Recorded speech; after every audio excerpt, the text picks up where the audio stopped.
L'info éco avec Capital. Le chiffre du jour, plus 55%. C'est la hausse des ventes de superéthanol E85 en France en 2018, selon RTL. Une augmentation due à la nature plus verte de ce carburant. Autre facteur, son prix. L'E85 coûte 67 centimes le litre, soit près de 2 fois moins que l'essence. D'ailleurs, il est possible de faire installer un boîtier pour convertir sa voiture essence à l'E85. S'il coûte entre 700 et 1000 euros et augmente de 20% la consommation du moteur, l'investissement serait rentable en moins d'un an, à raison de 2 à 3 pleins par mois.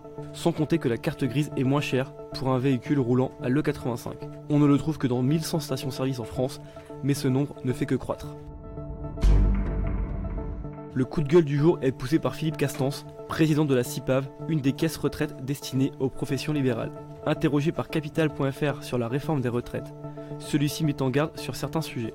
Le premier concerne les cotisations des professions libérales, qui sont actuellement comprises entre 10 et 12%. Philippe Castance souhaite que leur niveau ne dépasse pas les 16% à l'avenir.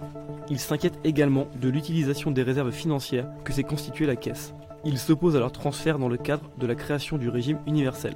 Retrouvez l'entretien complet sur Capital.fr. L'info pratique Capital.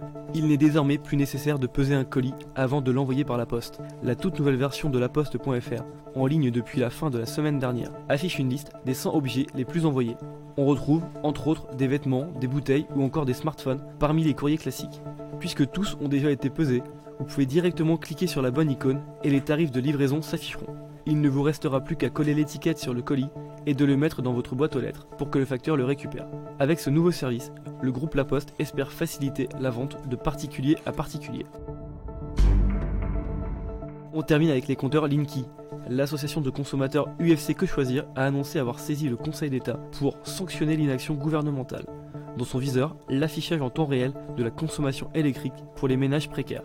Il n'a pas été installé chez tous les ménages concernés d'après l'UFC, alors que la date butoir a expiré depuis un mois. L'association demande également à François de Rugy de communiquer sur les travaux concernant l'évolution des modalités de rémunération d'Enedis pour la pose des compteurs Linky. C'était l'info éco avec Capital.